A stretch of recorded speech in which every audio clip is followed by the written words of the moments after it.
Hi, I'm Eric Siegel with ericstrains.com, and today we're going to take a look at the new 3-rail O-scale EMD E9 AA set from Lionel. I'm going to start off with a brief history of the real E9. The E9 was a 2400 horsepower diesel locomotive that was built by EMD between 1954 and 1964.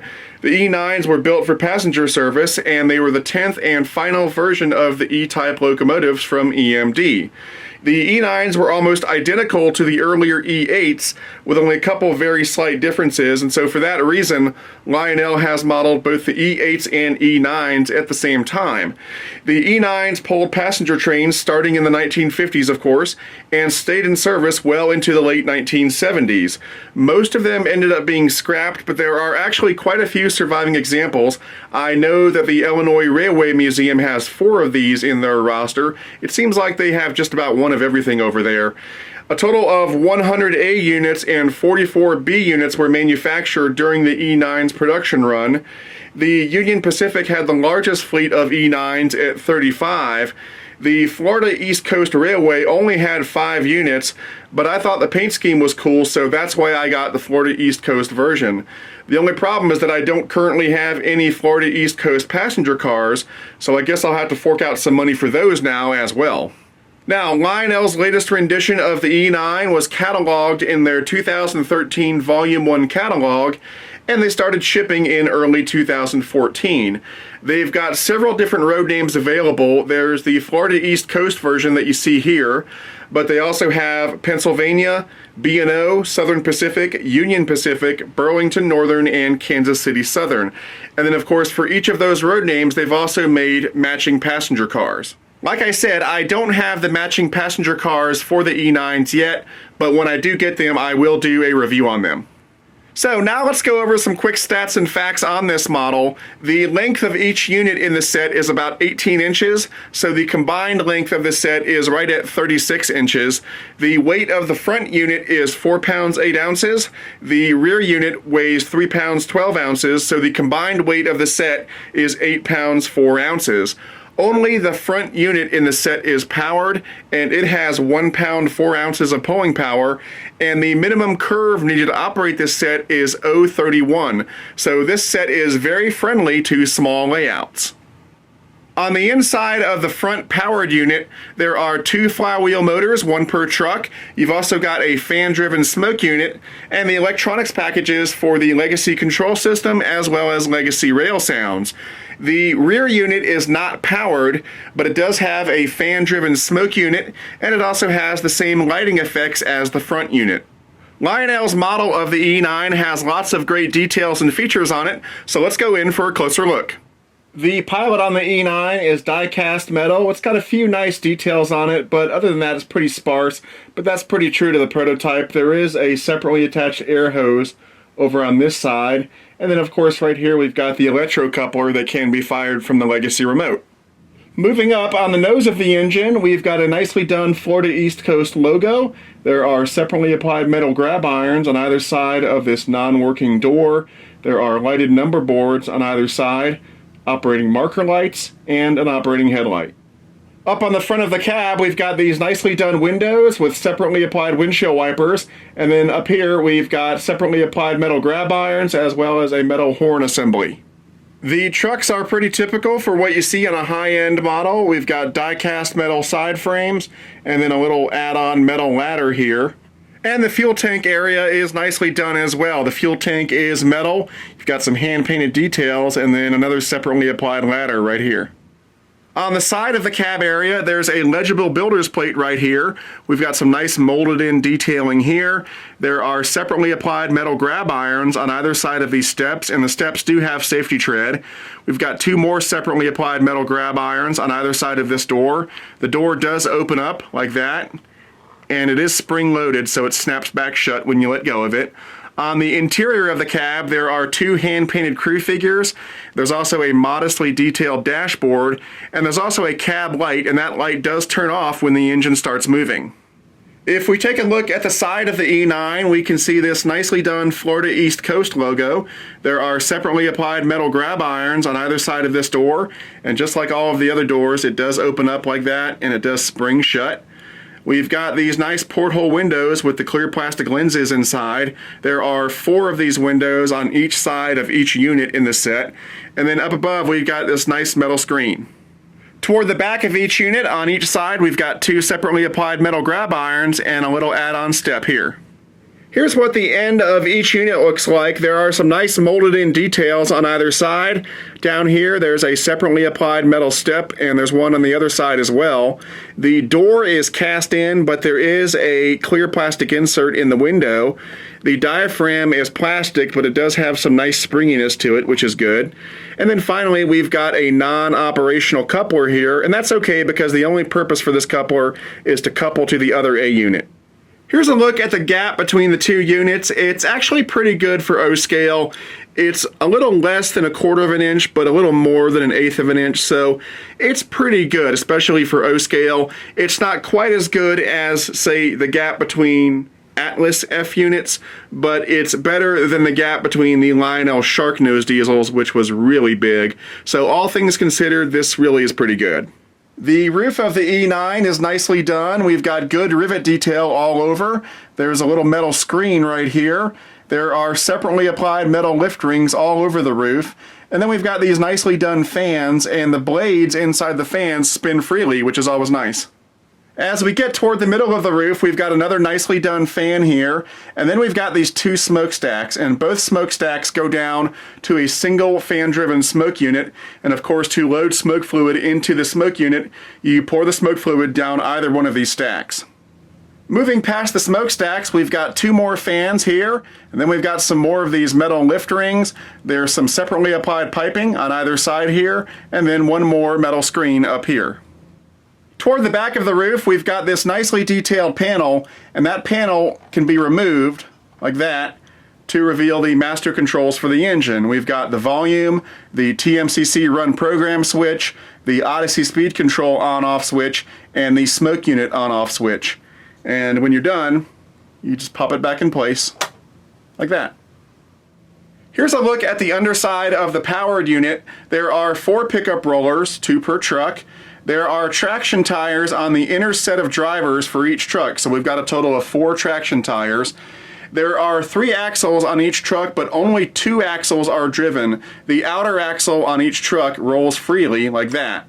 The speaker for the sound system is right here, and then here we've got the infrared sensor that will be used with the upcoming Lionel LCS sensor track. Here's a look at the non-powered A unit that comes with the set. Externally, it's identical to the powered unit. The only difference is that it has a different road number. Now on the inside, although it's not powered, it does have all of the same lighting effects as the powered unit, and it also has an operating smoke unit. Here's a look at the underside of the non-powered unit. Like the powered unit, we've got 4 pickup rollers, 2 per truck, but because this is a non-powered unit, we don't have a speaker for the sound system, nor do we have an infrared sensor. But one thing we do have down here that is not on the powered unit is a speed sensor on the rear axle. There's a metal ring wrapped around the axle, and then there's a sensor up in the truck that reads that metal ring and determines how fast or slow the non-powered unit is moving. And that sensor is connected to the smoke unit on the non-powered unit. And so what it does is it regulates the smoke output and varies it depending on how fast or slow the non-powered unit is moving. So when it's moving slow, the smoke output is less, and as it speeds up and that sensor reads the speed increase on the axle, it increases the smoke output. Pretty cool. Okay, the last thing we're going to do before we start this thing up is BF IMO, best feature in my opinion. Well, in my opinion, the best feature on the E9 set is the low-end bass from the sound system.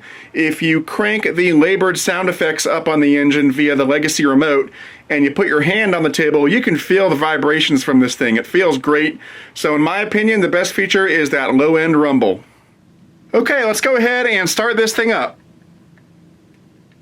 This is the dispatcher. Do you copy? Copy that. Read your fine. Over. Very good. Start up and hold. Roger that. Holding for your signal. Out.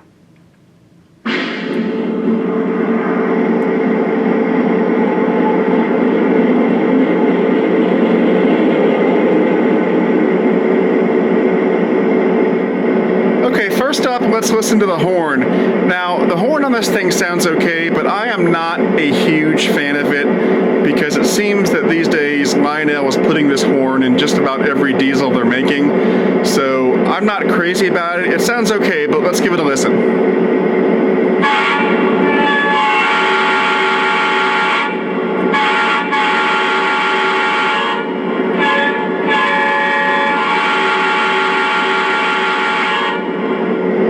Now let's check out the bell.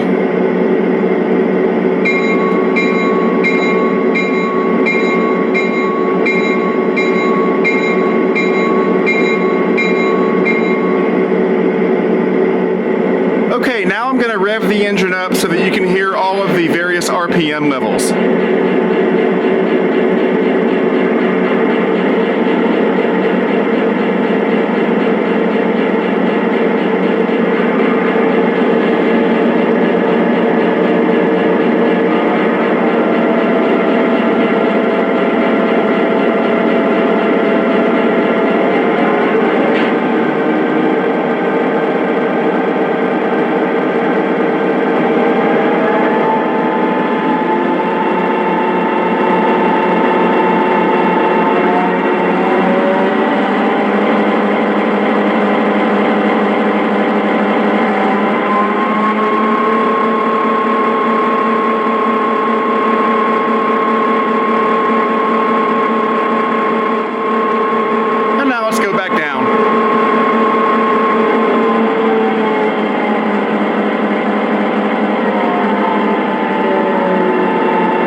Lastly, let's give a listen to the Crew Talk sounds. Again, I know a lot of you guys don't like these. I like them. I think they're fun, so let's give them a listen. And keep in mind that if you don't like them, you don't have to use them. Dispatcher, trains buckle together. Can I get a go? Over. Roger, your track is clear. Dispatcher, over. Roger that. Cleared outbound. Out. Dispatcher here, take the green. Over. Roger that. Green boards. Out. My handbrakes are knocked off, dispatcher. Can I get a green light? Over. Negative. Please stand by. Over. Roger that, dispatcher. Out. Dispatcher here. Stand by. Over. Roger that. Holding for clear. Out. Okay, it's time to move it out, but as I said earlier, the E9s were originally built for passenger service, but I don't have any Florida East Coast passenger cars right now. So today I'm going to be pulling freight cars with this set. I also don't have a Florida East Coast caboose, so I'm going to be using a chassis caboose. Anyway, let's go ahead and move it out.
Okay, that about wraps it up for this review. This is a great set that I'm happy to own. If you're interested in purchasing one of these, the retail price is right at $930.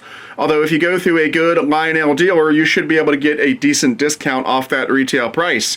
And as always, if you're looking for a good Lionel dealer, try my favorite train store, which is Legacy Station. You can find them on the web at www.legacystation.com or give them a call at 770-339-7780. Anyway, that's it for now. I'm Eric Siegel, and I'll see you next time.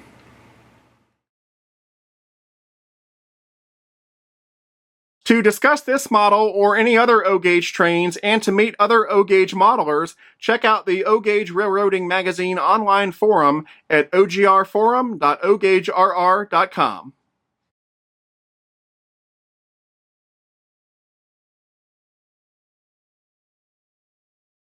Here's a look at the underside of the non-powered unit. Like the powered unit, we've got nothing at all.